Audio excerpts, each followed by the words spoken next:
Hello दोस्तों, कैसे हैं आप सब। आई होप बहुत अच्छे होंगे।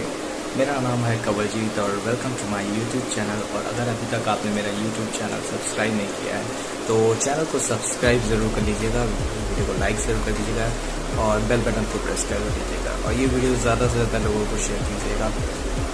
और जैसा कि आप जानते हैं, म्यूचुअल फंड्स एडवाइज़र बहुत से बनना चाहते हैं, तो इसके लिए कैसे आप एग्ज़ाम क्वालिफाई कर सकते हैं, उससे रिलेटेड कुछ टॉपिक्स मैं आपको कवर करा सकता हूँ।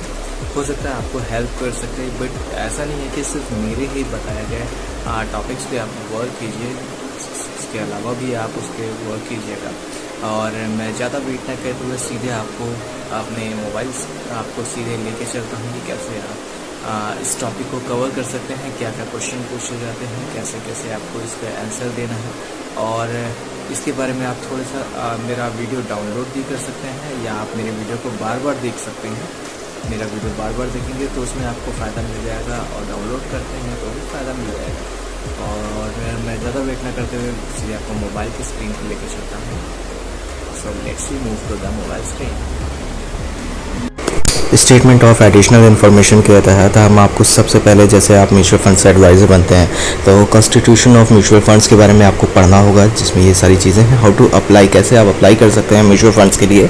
इसके लिए आप कस्टमर को बताना होगा राइट ऑफ यूनिट होल्डर्स, इसके बारे में बताना है। Investment of valuation norms, tax, legal, general information, investment, investor grievance, इन सब की डिटेल्स भी आपको बतानी होती है कस्टमर को। ये सारी चीज़ें बहुत ही प्रोफेशनल वे में आपको बताना होता है। इसके अलावा मैं स्कीम इंफॉर्मेशन डॉक्यूमेंट के बारे में बताना चाहता है। Applying for unit of mutual fund scheme, इसके बारे में आप पढ़ लीजिएगा, जिसमें सेड और Sai together guides of investors on application process of for mutual funds scheme during new funds offer हो गए, एप्लीकेशन फॉर्म्स एंड सबमिशंस हो गए, पेमेंट मोड हो गया, फैसिलिटीज़ मोड हो गया और mandatory information such as PAN banks, ये सारी चीज़ें पढ़ लीजिएगा और इसके बारे में बताना भी होता है। इसके बाद मैं आपको बताना चाहता हूँ की इन्फॉर्मेशन मेमोरेंडम, किम जिसे हम कहते हैं, KIM is summary of SIDs and SAI. ये दोनों समरी है एक तरीके से सिड और साई का। इट कंटेन्स की पॉइंट ऑफ दीज डॉक्यूमेंट्स, ये की पॉइंट्स जो होता है इन सारे का डॉक्यूमेंट्स का बताता है। As per SEBI regulation every application form is comprised by KIM, इसके अंतर्गत ही सेबी के तहत ही ये सारी चीज़ें आनी चाहिए। कंटेंट ऑफ किम के बारे में बता दीजिएगा। इसके बाद pre request to be become a distributor, obtaining NISM certificate आपको तो चाहिए ही चाहिए। Know your distributor requirements, distributor की रिक्वायरमेंट्स, आप कहीं पे अगर डिस्ट्रीब्यूटरशिप लेते हैं तो उसकी रिक्वायरमेंट को आपको फुलफिल करना होगा। उसके बाद ऑब्टेनिंग AMFI रजिस्ट्रेशन नंबर आपको चाहिए होगा। एम्प्लॉयमेंट विद AMCs के साथ आपको एजेंट अगर आप बनते हैं तो उसका एम्प्लॉयमेंट आपको लेना पड़ेगा AMCs के थ्रू। और अब मैं एडिशनल इन्फॉर्मेशन पे आपको बताता हूँ कि nomination facilities of to agents, distributor of mutual funds and payment of commission to nominee. Change of distributor, investor can choose to change their distributor और go direct. This need to be done through a written request by the investor. In such cases, AMC will need to complete certification. इसके बारे में आप पढ़ लीजिएगा, ये बहुत ज़रूरी चीज़ें होती हैं। रोल ऑफ सेबी का रोल क्या है? SEBI regulates stock market, mutual funds, depositors, custodian and registrars and transfer agents हैं। 3 important points function SEBI are to protect investor interest and investor securities market, to promote the development of securities markets, to regulate the security market। ये सारी चीज़ें इसको आप पढ़ लीजिएगा, बहुत ही नेसेसरी पार्ट है SEBI का रोल जिसे हम कह सकते हैं। SEBI advertisement code for mutual fund, scheme type, past performance, benchmark, fund manager, expenses, risk, AUM, launch date, launch date, ये सारी चीज़ें आपको SEBI के advertisement code for mutual funds में लिखी रहती हैं जब आप इसमें काम करते हैं। डिस्क्लोजर इन वेब एडवर्टाइजमेंट जिसे हम कह सकते हैं, ये सारी चीज़ें आपकी लिखी होती है जब आप इसमें होते हैं। तो ये बहुत ही नेसेसरी पार्ट है, इसको आप करके रखिएगा। अब मैं आपको बताना चाह रहा था regulator in financial market in India. Ministry of finance सबसे पहले था, उसके बाद RBI, SEBI, IRDA, PFRDA, उसके बाद अगर हम RBA की बात है banking and money market, SEBI में सिक्योरिटी मार्केट्स है, IRD में इंश्योरेंस मार्केट, PFRDA में पेंशन मार्केट आता है। तो ये सारी चीज़ें आपको बहुत ही ज़रूरी है पढ़ना अच्छे से, क्योंकि इसके बारे में जब आपको प्रॉपर नॉलेज होगी तभी आप कस्टमर को बहुत अच्छे से एक्सप्लेन कर सकते हैं। इसके अलावा regulatory reforms by SEBI, advertisement हो गया, इन्वेस्टर राइट एंड ऑब्लिगेशन हो गया, सर्टिफिकेशन और रजिस्ट्रेशन NISM के थ्रू होता है, transaction record by RTA, categories होता है टू ब्रिंग इन अनफॉर्मेटरी इन स्कीम्स। इसके बारे में भी आपको रिफॉर्म्स आपको रखना पड़ता है, मतलब अपनी इंफॉर्मेशन आपको रखनी पड़ती है इन सब चीज़ों की।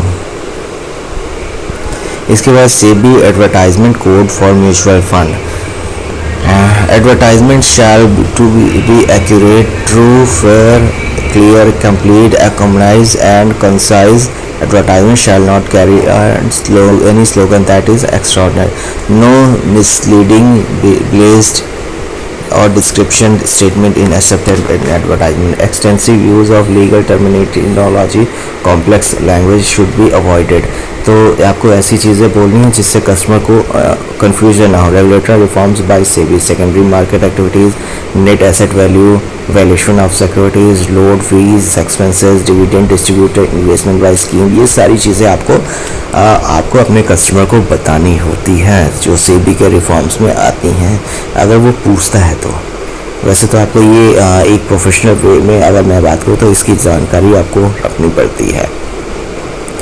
और अब मैं आपको बताना चाह रहा था AMFI conduct for intermediaries. AMFI has also framed a set of guidelines and code of conduct for intermediaries known as AMFI guidelines and norms for intermediaries, consisting of individual agent, brokers, distributor houses and banks engaged in selling of mutual funds. The product breach of contract by intermediaries result in following action by AMFI. Ask for an explanation within 3 days. ये सारी चीज़ें आप पढ़ लीजिएगा।